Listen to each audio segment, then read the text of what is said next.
My name is Martha Reynolds, and I turned 68 last spring.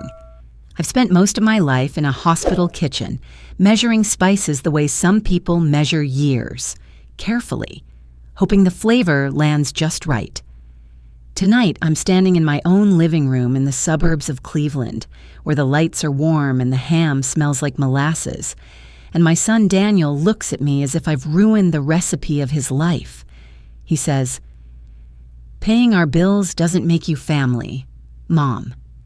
He says it slow, like he wants each word to bruise. Melissa, his wife, lifts her phone as if my face is a storm cloud she needs to record. People on the couch stop chewing. The garland shimmers. The room tilts. I steady my plate on the edge of the table. For a second, I taste nothing. I hear the clink of ice in someone's glass and the hum of a holiday playlist that now feels cruel. I think of all the checks I've written, the car note I covered when the engine coughed, the daycare fees I paid because I wanted their mornings to feel easy. "All right," I say, and my voice surprises me because it doesn't shake. The ATM is closed. The music keeps playing. Somewhere in the kitchen, a timer dings. I take off my apron. I walk past my son's confusion and my daughter-in-law's smirk and the small pile of gifts I bought myself just to wrap something with my own name on it. I don't slam doors. I don't explain. I just let the night take that sentence and carry it like a bell into the next day. I didn't sleep. The house held the kind of silence that tastes like tin. Before sunrise, I made coffee and poured it into a mug with a chipped handle. The steam had my back when nothing else did. I stood by the window and watched the snow push its soft shoulder against the curb. Across the street, Miss Abdi? Larkin's porch light flicked on, a bright coin against the dark. When I finally checked my phone, it was full of messages that pretended to be questions. "Are you serious? Are you okay? Are you done being dramatic?" The one from Daniel came last. "Mom." I was frustrated. "You know how money stresses me out," I typed. "Then let's take money out of the conversation," and pressed send by 8. I had canceled the automatic transfers I'd set up for their mortgage and their utilities. The bank website kept asking me, "Are you sure?" as if it could hear the tremble in my breath. I clicked yes each time. When the last confirmation screen faded, I exhaled so hard my glasses fogged. Around 9. I packed away the leftovers. I wrapped the ham, tucked rolls into zip bags, slid pecan pie into the fridge. I washed platters I'd owned since '85 when a patient's family gifted them to me after I worked a double on Thanksgiving. I set them in the drying rack and watched water bead on the porcelain. It felt good to make a small order of things. At 10, the phone calls started. Melissa first, skipping hello. "Daniel is spiraling," she said. "You embarrassed us with your little performance." "Embarrassment," I said, "was watching my son agree that I'm not family." "You took it out of context," she snapped, and then added a smile I could hear. "Let's not escalate. Just fix the transfers." "I canceled them," I said. "They're not paused. They're done." Silence, then a sharp inhale. "You'll regret this." "No," I said, and I meant it more than I expected. "I'll finally sleep." When she hung up, my hands shook. I placed my palms flat on the counter. I could still feel Daniel's words pulling threads inside me. I knew the real work hadn't begun. Cutting money is easy. Keeping your heart from spending itself anyway, that's the part nobody warns you about. I drove to the hospital out of habit, even though I'd retired in July.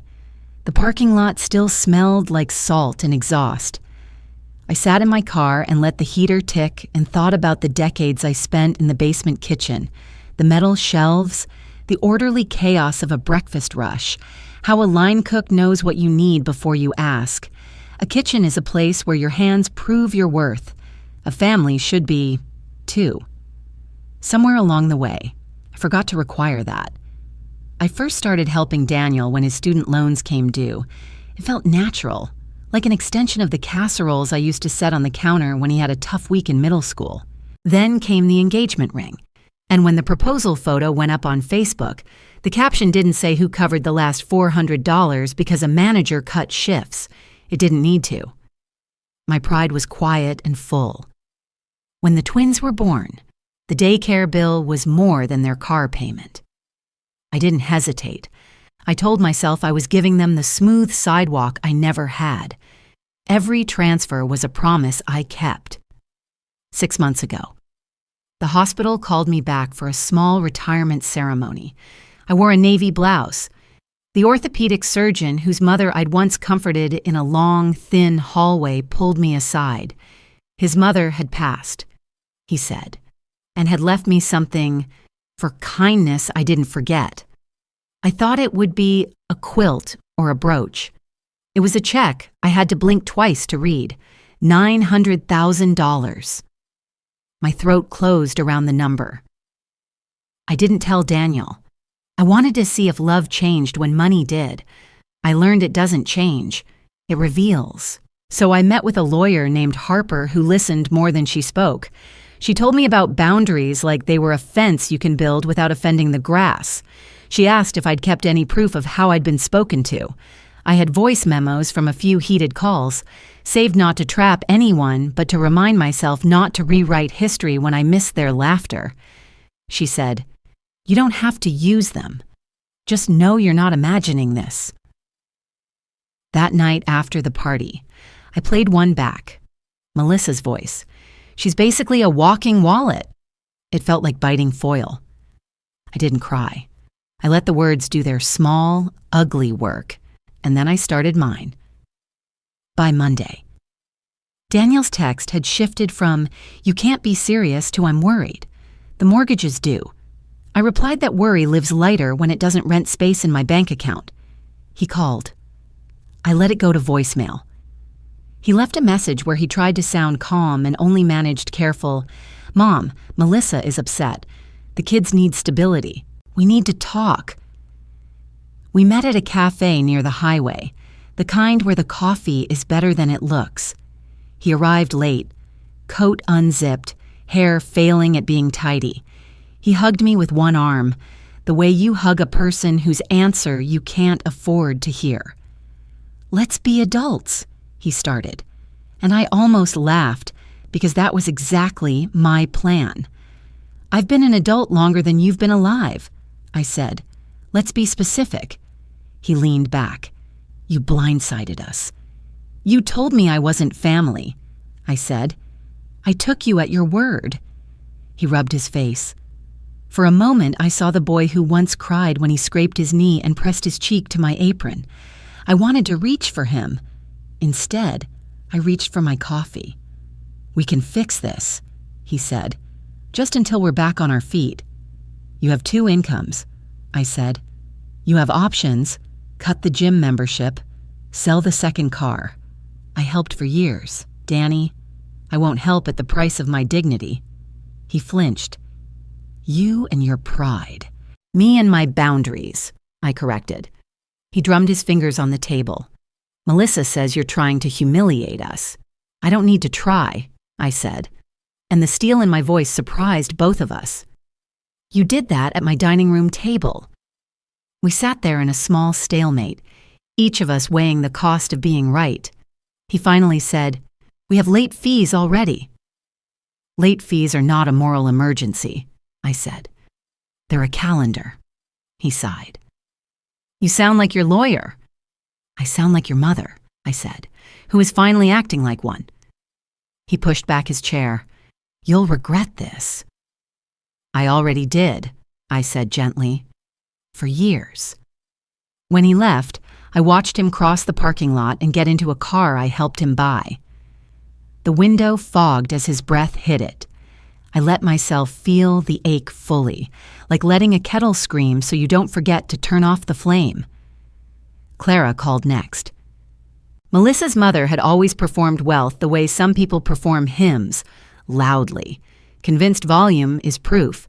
She invited me to lunch at a bistro that served salads with names I couldn't pronounce. I wore a sweater I bought on clearance and the pearls my sister left me, because I was done apologizing for the shape of my life.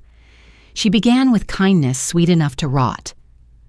"We're all upset," she said, slicing a tomato with surgical precision. "Daniel is a good man. Melissa is a good wife. Surely you don't want to see your grandchildren suffer." "I don't," I said. "That's why I'm done teaching them that love looks like a monthly deposit." Her smile thinned. "I know about older women who get confused. You're alone. It happens." "Alone," I said, "is not the same as confused." She set down her fork. "You had your career in a kitchen. I respect that. But finances at this level are complex. Paying someone else's phone bill is not high finance," I said. "It's habit." She inhaled like a person smelling smoke. "If you insist on being stubborn, you'll force my hand." "Is that a threat?" I asked, curious to hear its shape. "Melissa has a platform. People listen to her," she said. "Do you want your church ladies seeing you dragged on Facebook?" I pictured the comments section, the strangers who would read a slanted story and feel righteous typing. I also pictured the voice memo on my phone where Melissa called me a walking wallet. I took a sip of water. "I don't want any of this," I said. "I want respect." Clara's eyes were hard little bells. "Then earn it." I paid for my salad. In the parking lot, the winter sun caught on the salt, dusting the asphalt, and everything glittered in a cheap, beautiful way. I sat in my car and forwarded the voice memo to a new email address Harper had helped me set up. She'd said, "Not because we will use it, but because you deserve proof you're not making this up." On the drive home, I rehearsed what I would say at the family meeting Daniel had requested. I practiced the rhythm in my head the way I once practiced chopping onions until my eyes learned to water without panic. Boundaries can sound sharp, I told myself, but they're how you keep from bleeding out.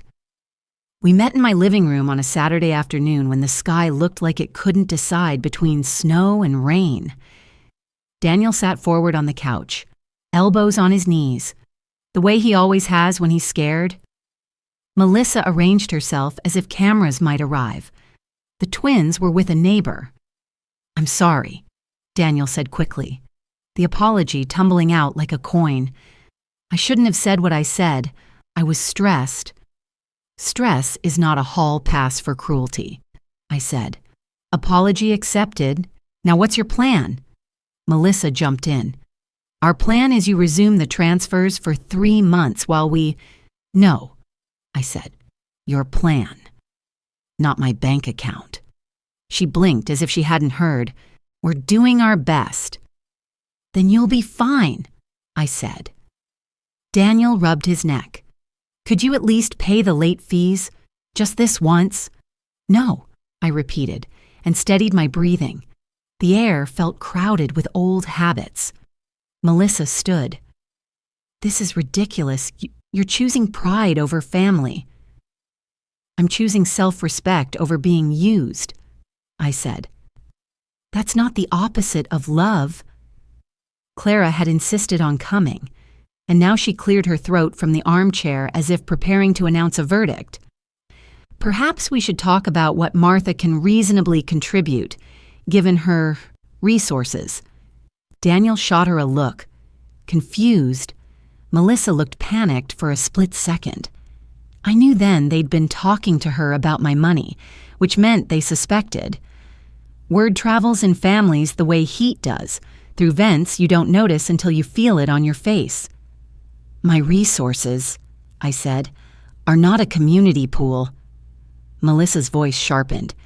"You're being cruel. You called me a walking wallet," I said. Her lips parted. She glanced at Daniel, then at Clara. "That's a lie." I took a breath. "I don't want a fight. I want a boundary. I want an apology that understands the harm, not the optics." Clara's face flushed a careful pink. "This is beneath all of us," she announced. which is something people say right before they step lower.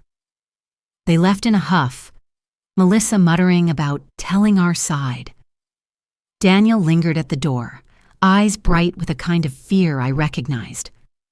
"Mom," he said, "please don't make this worse." "I'm not making anything," I said. "I'm stopping." He nodded once. A little boy gesture slipped into a grown man's body. When the door closed, the house exhaled. I sat down. I didn't cry. I sharpened. The live stream started on a Tuesday evening. I was folding towels when my neighbor texted, "Turn on Facebook, Melissa's live." I opened the app and there she was, framed perfectly in flattering kitchen light, eyes wide with practiced innocence. "My mother-in-law," she began, "has decided to punish us financially. We've done nothing but love her." She dabbed her eye with a tissue that, if I had to bet, was dry. The comments rolled fast. I recognized usernames from the school PTA and from a local moms group. Some were kind. Some were knives. I texted Harper. "She's live. Lying." Harper replied, "Don't engage. We hold the line." I tried. I sat on my hands on the couch like a child told not to touch a hot stove. Then Melissa said, "She's unstable. It's sad. We're worried about the kids being around her." Something in me stood up. I clicked, "Request to join." She hesitated on screen, then accepted with a sweet little smile that didn't reach her eyes. "Hi, Martha," she said to the camera, not to me. "We were just discussing boundaries." "Hi, I'm Melissa," I said, and my voice was calm enough that I surprised myself. "I love those kids. I'm not unstable. I'm done funding a life that treats me like an invoice." People flooded the comments. Someone typed, "Let her talk." Someone else typed, "Team Melissa." The feed burbled with strangers' certainty. "I'm sorry you feel that way," Melissa said, syrup thick. "I'm sorry you said I'm a walking wallet," I replied. "That never happened," she said brightly. I looked into the camera, the small digital eye that suddenly felt like a witness room. "I don't want to brawl online," I said, "so I'll play 10 seconds. I lifted my phone to the microphone and pressed play on the clip Harper had cleared me to use. Melissa's voice filled the live stream, brittle and unmistakable. She's basically a walking wallet. Silence fell in the comments like a dropped tray. Then an explosion. "Wait, what? That's her voice? Not cool?" Someone posted a clown emoji. Someone else typed, "Apologize." Melissa laughed a small, wrong laugh. "That's out of context," she said, but context was already dragging the clip across group chats and neighborhood pages. A local reporter DM'd me asking for a statement. I didn't reply. I ended my part of the live and closed my laptop because my hands had started to shake. The next morning, Melissa called in angry tears. "You cost me my job," she said. "They put me on leave pending review. This is your fault." "At will employment," I said, sounding exactly like Harper, and then softer. "I didn't cost you anything." "Your words did." Our town's Facebook group lit up like a bad bonfire. I didn't fan it. I didn't even watch it burn. I baked a banana bread and took half to Mrs. Larkin because kindness is a muscle, and I didn't want mine to atrophy while I flexed the new ones. 2 weeks after the live stream, a pale envelope with bold black letters appeared on Daniel and Melissa's front porch. It was a notice of default from their bank. Melissa snapped a photo and sent it to me with the words, "Look what you've done." I sat at my kitchen table staring at the message until the letters blurred, then turned my phone over. For once, I chose not to carry their panic as if it were mine.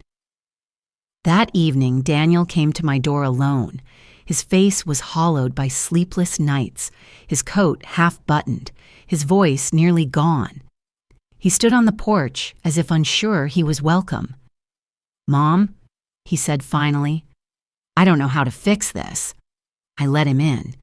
He didn't sit right away, just moved slowly through the room, touching the edge of a chair, the corner of a photo frame, as if reacquainting himself with the home that raised him. Finally, he sank onto the couch and pressed his hands together. "I told myself your help was temporary," he said. "But then it became the plan. I treated you like a safety net that never breaks. I let Melissa's pressure drown out what I knew was wrong. And then I said those words at Christmas." He swallowed hard.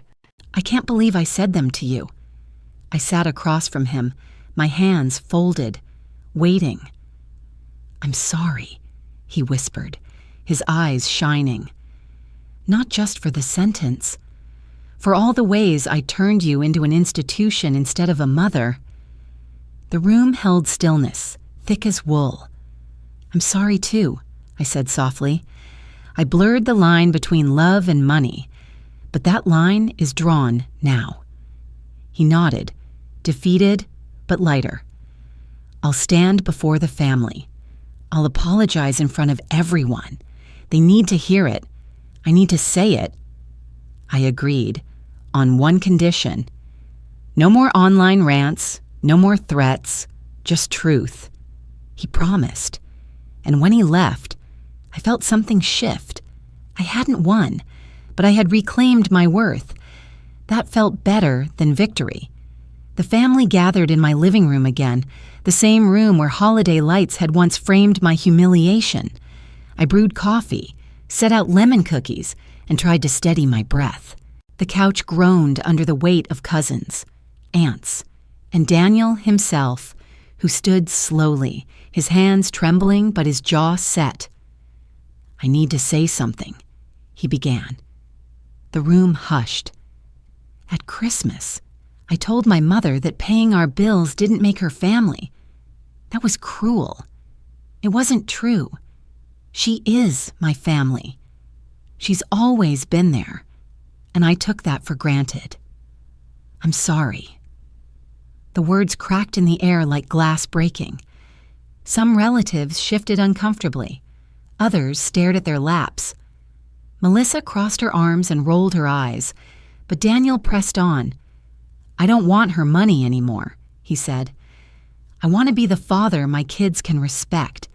I need to fix my life with my own 2 hands. That starts now." I rose, meeting his gaze. "I accept your apology, but I need you all to hear me clearly. I won't pay bills anymore. I won't be treated like a bank. Love is not measured in dollars. From now on, respect is the only currency between us." Melissa scoffed, her voice sharp. "So you ruin us, and you get applause for cookies and speeches?" "This isn't about reputation," I answered. "It's about dignity. And I'm sorry for one thing. Teaching you it was acceptable to treat me like an endless resource." The room fell into a silence that felt like a reset. Someone poured coffee just to fill the air. Afterward, people drifted out quietly. Daniel lingered. "We'll sell the second car," he said softly. "The bank's offering a hardship plan. It's on us now." I hugged him, holding longer than either of us expected. 6 months later, I stood on a bus headed for Lake Erie with a group of retirees, sunlight spilling across the seats. Daniel sent me photos of the twins laughing in the park. Melissa had left. He didn't explain, I didn't ask. When I hear that Christmas playlist now, I remember the night I said, "The ATM is closed." It wasn't an ending. It was my beginning. Thank you for watching. If you enjoy these family drama and revenge stories, please subscribe and join me for more every day.